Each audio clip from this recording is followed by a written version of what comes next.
Salut, c'est Noz, j'espère que tu vas bien, que tu passes une bonne journée. Aujourd'hui on se retrouve pour mes achats manga du mois de juin. J'en ai à peu près eu pour 200 € et ça s'est pas du tout passé comme prévu. J'ai fait ma liste comme d'habitude, je voulais faire mes achats, mes suites, tout ça. Et c'est avéré qu'il y a eu plein d'imprévus, du coup j'ai commencé 10 nouvelles licences. Des petits achats compulsifs par-ci par-là, des petits retards de précommande, de commandes, enfin plein de trucs. Mais c'était un petit peu compliqué ce mois-ci. En tout cas j'espère que tu vas quand même apprécier cette vidéo. Moi je suis quand même content de mes achats manga. C'est vrai que j'ai pas continué toutes les séries que je voulais continuer. J'ai pas non plus pu prendre le marathon que je voulais prendre. Bref, je vais te raconter au fur et à mesure. En tout cas, si tu n'es toujours pas abonné, je t'invite à le faire. Parce que déjà, ça me ferait super plaisir. On s'en fout, mais ça me ferait plaisir. Et puis surtout, tu ne nous feras aucune de mes vidéos voilà, qui vont pop à droite à gauche, donc n'hésite surtout pas. Je pense que j'ai tout dit, on passe directement à mes achats manga. On est là pour ça. Générique.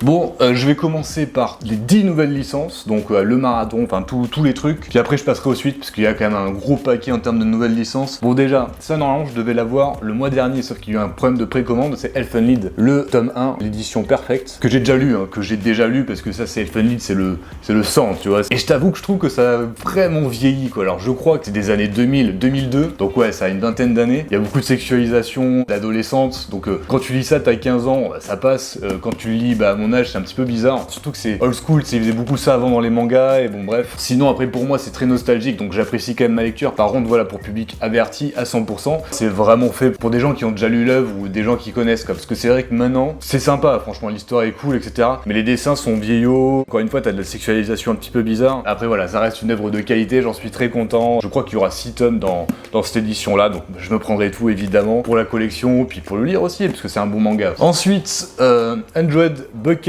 List of the Dead. Bon, achat purement compulsif, même si j'en suis pas mécontent, parce que j'ai une petite frustration, si tu veux, avec Soul Liquid Chambers. Le thème zombie, j'étais un petit peu déçu du manga. J'aime beaucoup l'univers zombie, voilà, Walking Dead, j'adore. Et celui-là m'a fait de l'œil déjà parce que la cover est franchement cool, elle ressort bien. Les dessins ont l'air magnifiques, genre juste, j'ai chopé une planche quand je l'ai acheté. Regarde, c'est au tout début, c'est la deuxième page. Tu peux constater que c'est vraiment des bons dessins. Donc s'il y a en plus un bon scénario, ça a l'air d'être un peu plus humoristique que Soul Liquid Chambers. Donc je pense que je vais me régaler, en tout cas j'ai hâte de le lire et de vous en parler. Après, en nouvelle licence, on a Shadow House. Putain, je viens de voir le prix, j'avais pas regardé, c'est 7,60 € quand même. Le bouquin est assez fin. Shadow House, que personne ne m'a conseillé, ne m'a recommandé. C'est juste que j'ai entendu l'avis de Garami-sama sur la question, qui en parlant bien, qui comparait ça à The Promised Neverland, en disant que c'était un peu dans le même délire mystérieux, avec des enfants qui... Alors j'ai pas compris s'ils devaient s'échapper ou pas, mais alors la cover, on est d'accord, elle est ultra belle. Franchement, c'est une espèce de matière un petit peu douce, et les dessins ont l'air aussi sublimes. Alors j'ai pas trop envie d'ouvrir pour me spoil, mais sinon je connais rien, je connais pas le synopsis, je connais pas l'histoire. Ça a l'air d'être une servante, je sais pas. Je dis ça, mais j'en sais rien du tout. Et voilà, c'est très bien, on est très content. Alors ça aussi, bon ça c'est quand j'ai lu Berserk, si tu veux, j'étais en mode ok, la Dark Fantasy, c'est beaucoup trop bien, il faut que je lise de la Dark Fantasy. Et je suis tombé sur l'intégrale en 2 tomes de La Balade de Ran. De ce que j'ai compris, c'est l'histoire d'une barde, donc une jeune fille qui fait de la musique et qui va suivre un guerrier qui sont un peu mal aimés apparemment pour faire une chanson qui lui est dédiée, tu vois. Donc c'est en 2 tomes. Honnêtement, j'ai pas regardé les avis, j'ai pas regardé les notes, je sais pas du tout ce que ça vaut. Voilà, il y a plein d'intégrales en 2 tomes que j'ai apprécié. Et c'est la Dark Fantasy, quoi. Donc la Dark Fantasy, ça peut être très très bon, quoi. Les dessins ont l'air vraiment sympatoches, en tout cas.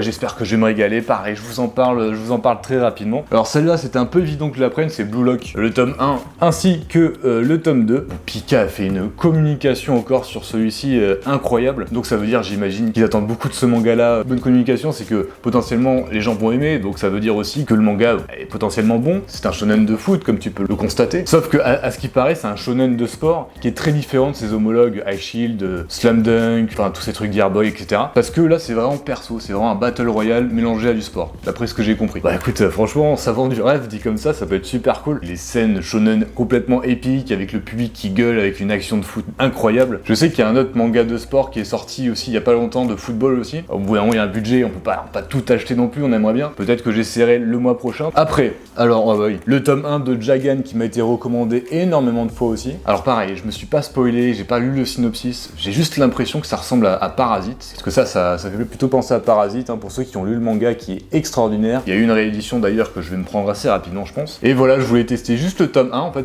parce que les dessins ont l'air très originaux, très particuliers, les gens en parlent très bien, mais je préfère me le découvrir en un tome, voir si c'est ma cam ou pas. Mais voilà, Jagan de chez Kazé, ça peut être très cool aussi. Ensuite, ah oui voilà, bon, Tokyo Revengers le tome 1, ça c'était normalement le marathon de ce mois-ci. Tombé sur le tome 1 en centre commercial, bah je l'ai acheté, j'étais bon bah j'achèterai la suite plus tard en magasin, spécialisé etc. Et il s'est avéré qu'il y a des ruptures de stock. Donc bah je me suis retrouvé avec le tome 1, donc pas de marathon, j'étais un petit peu deg. Puis je me suis dit, attends bon, je suis sûr qu'il y aura des réimpressions, donc je me ferai un marathon à ce moment-là, puis ça me permettra de le découvrir tranquille. En tout cas, je sais que c'est un délire temporel, où t'as un mec qui revient dans le passé pour soit sauver sa petite amie qui a été tuée, où il y aura des combats, etc. Ça m'étonnerait que je sois vraiment réticent, ça m'étonnerait vraiment que je n'aime pas. Mais c'est ça qui est cool, si tu veux, c'est que j'ai plein de découvertes, plein de nouveaux mangas, je vais pouvoir déjà partager avec vous, et ça c'est génial. Puis en plus de ça, c'est très cool de continuer des œuvres, mais c'est aussi super cool de découvrir plein de nouveaux univers, plein de nouveaux scénarios. Bon, ça fait kiffer quoi, ça fait kiffer. En tout cas, la suite, pareil, c'est un peu le même scénario, mais au final, je me suis abstenu, c'est Jujutsu Kaisen le tome 1. Alors celui-là, par contre, il y avait du stock, j'ai hésité à faire un marathon dessus quand j'ai su que sur Tokyo Revengers c'était pas possible, mais je t'avoue que le délire exorcisme, le délire possession, tout ça, en shonen, sur ce thème-là, j'ai jamais eu de shonen qui m'ont transcendé. Il y a eu beaucoup de films d'horreur que j'ai adoré, il y a eu beaucoup de seinen aussi que j'ai adoré, mais en shonen, je sais pas, il y a un côté, je sais pas comment l'exprimer, mais j'ai un petit peu de mal. Alors peut-être que Jujutsu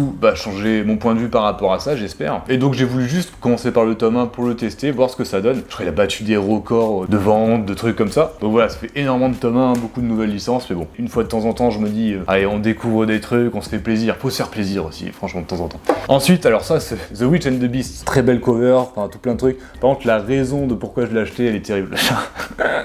Elle est terrible parce que je suis un énorme fan de Disney, des vieux Disney notamment, voilà, Le Roi Lion, Cendrillon, et justement La Belle et la Bête aussi, c'est un Disney que j'adore. Et je trouvais que le titre ressemblait, forcément, bah oui, il ressemble à La Belle et la Bête, le dessin animé ou le film avec Emma Watson, j'ai kiffé de malade, donc ça m'a attiré. J'ai ouvert le manga et j'ai vu les dessins qui sont franchement incroyables. Je te prends une petite planche au début pour te montrer, c'est vraiment ouf. Je dirais, le premier mot qui me vient à l'esprit, c'est gothique en fait. C'est un côté un peu gothique. Puis je me suis dit, voilà, c'est un Pika Seinen avec des sorcières, des monstres. Je suis un homme simple, bah j'achète, j'essaye. Donc les 9 licences que j'ai commencé ce mois-ci, la dernière c'est le marathon. C'est parti.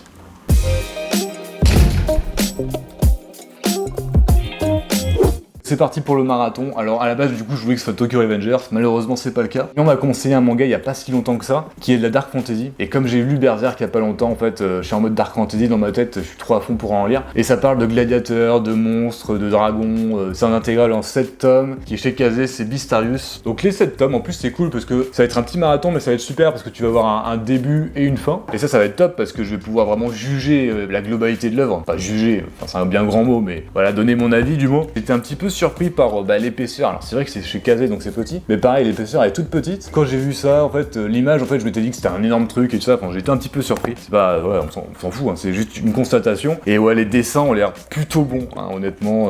Est-ce qu'il y aurait pas une petite planche? Ah, t'as même des pages couleurs, ça c'est bon ça. Ouais, j'ai pas envie de regarder pour pas me spoil, mais ça a l'air très très bon. Donc ça c'est la 10e licence que j'ai commencé ce mois-ci, et ça sera le marathon qui s'affiche ici si tu viens du futur et qui est déjà sorti. Marathon qui sera incroyable, c'est certain.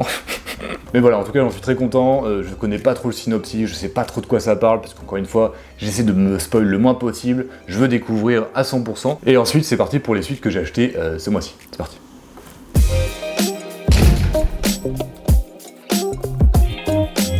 Alors déjà, évident que j'allais prendre, c'est logique, c'est le tome 20 de The Promised Neverland. Alors pour celui-ci, je vais faire une vidéo dédiée, je vais le lire, je vais donner mon avis sur le tome, puis mon avis sur l'œuvre globale, parce que c'est quand même une œuvre qui a marqué son époque, qui a fait beaucoup parler d'elle. Moi j'ai été satisfait jusqu'au tome 19 pour l'instant, j'ai toujours trouvé ça extraordinaire, très bien narré, très bien dessiné, avec un scénario petits oignons, des personnages attachants et vraiment cool, vraiment logique aussi dans leur comportement. The Promised Neverland, c'est vraiment un très beau manga, et je pense que ce tome 20 ne va pas me décevoir. À part s'il y a vraiment une incohérence de ouf, ou des trucs complètement what the fuck, ou j'en sais rien. Même s'il n'y a pas de retournement de situation, si tu veux, même s'il n'y a pas de truc de malade, même si c'est genre 20 ans plus tard, il s'est passé ci, il s'est passé ça, enfin, c'est une fin, tu vois, bah ça va pas me déranger, parce que j'ai tellement vibré, j'ai tellement kiffé sur toute l'œuvre. Bon, après voilà, s'il y a des retournements de situation de malade, s'il y a plein de trucs, je vais pas dire non, on est toujours friand de ça, puis si c'est bien fait, ça peut être trop cool. En tout cas, je t'en parle très rapidement, j'ai tellement hâte de le lire.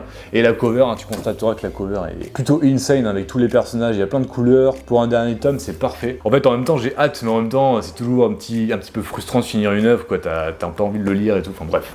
Ensuite, bah forcément, pareil, hyper logique, les deux tomes suivants, le tome 8 et le tome 9 de Kingdom. Bon, Kingdom, hein, c'est le manga exponentiel, ça explose, plus t'avances pour l'instant, plus c'est incroyablement bien. Dès que je parle de Kingdom, j'ai 10 ou 15 commentaires de gens qui me disent « Mais mec, t'es pas prêt, attention, tu peux pas savoir ce qui va se passer, c'est complètement incroyable, blablabla. » Et ça me fait trop rire, je vois, parce qu'il me hype de malade, et je suis pour l'instant jamais déçu de ce qu'on me dit, quoi. Ça, Kingdom, c'est la petite lecture chill. J'ai hésité, honnêtement, j'ai hésité à me le faire en marathon. J'ai pas non plus envie d'aller trop vite, de me buter à ça, tu vois, j'ai envie de vraiment que ça soit mes petits 2 tomes, 3 ou 4 tomes par mois qui me font plaisir et pour lesquels je passe un super bon moment. Enfin voilà, si t'as toujours pas commencé Kingdom, je te le recommande vivement, évidemment. Ensuite, Chobits, le tome 2, le tome 3 et le tome 4, que chez Pika Édition, pareil, c'est une réédition que j'apprécie tout particulièrement. Chobits, si tu veux, c'est vraiment la racine. Je pense qu'on a tous un manga dont on se souvient, qui nous a poussé à lire plein de mangas parce qu'on a kiffé ce manga-là. Ben moi, c'est Chobits, quoi, c'est la base, c'était vraiment le manga où j'ai lu, je me dis, mais c'est trop bien, quoi, c'est trop bien, j'adore ça. C'est le manga qui m'a fait tomber amoureux des mangas, entre guillemets. Donc je crois qu'il y a 8 volumes, le dernier sortira en juillet. C'est un vieux manga, mais ça c'est d'une qualité sans pareil, c'est vraiment super bien. C'est une histoire d'amour, mais franchement elle est trop belle. T'as un sujet de fond sur la robotique qui est super intéressant aussi. Je peux que recommander Chobits à ceux qui ne le connaissent pas. D'ailleurs c'est chez Clamp, et donc